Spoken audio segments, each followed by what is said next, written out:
Patay ang mag-asawang nabagsakan ng puno sa Davao Oriental.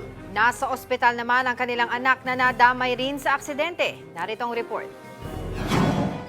Patay ang mag-asawang sina Janelle at Deselyn Yap matapos na mabagsakan ng centenarian tree ang kanilang bahay sa Purok 4, Barangay Magdug, Governor Generoso, Davao Oriental, gabi noong Biyernes. Kritikal naman sa lagay ng kanilang 6 na taong gulang na babaeng anak, habang nagtamo naman ng minor injury ang 3 taong gulang na isa pang anak. Napag-alaman rin na 6 na buwan palang buntis si Deselyn.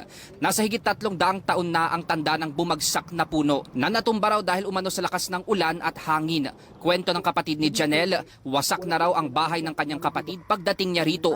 Agad din daw niyang nilapitan ang bahay nang marinig ang paghingi ng tulong ng kanyang pamangkin na naabutan niyang naipit na sa sanga ng puno.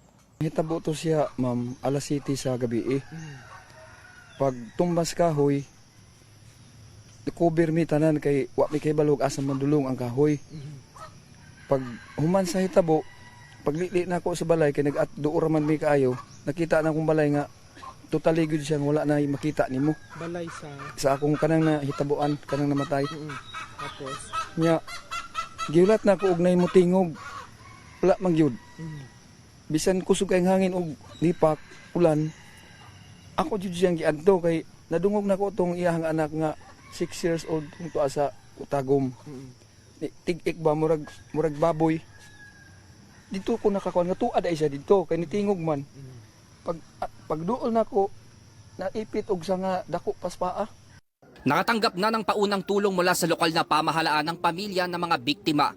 Nakaburol na rin ang mag-asawa habang patuloy na nagpapagaling sa ospital ang kanilang 6 na taong gulang na anak. Mobile journalist Francis Orso po, hatid ang mukha ng balita. Gusto mo bang lagi kang updated sa mga balita? Aba, ay simple lang. Mag-subscribe ka na dito sa 1PH. I-click mo lang ang subscribe button at notification bell para hindi ka nahuhuli sa mga balitang dapat mong malaman.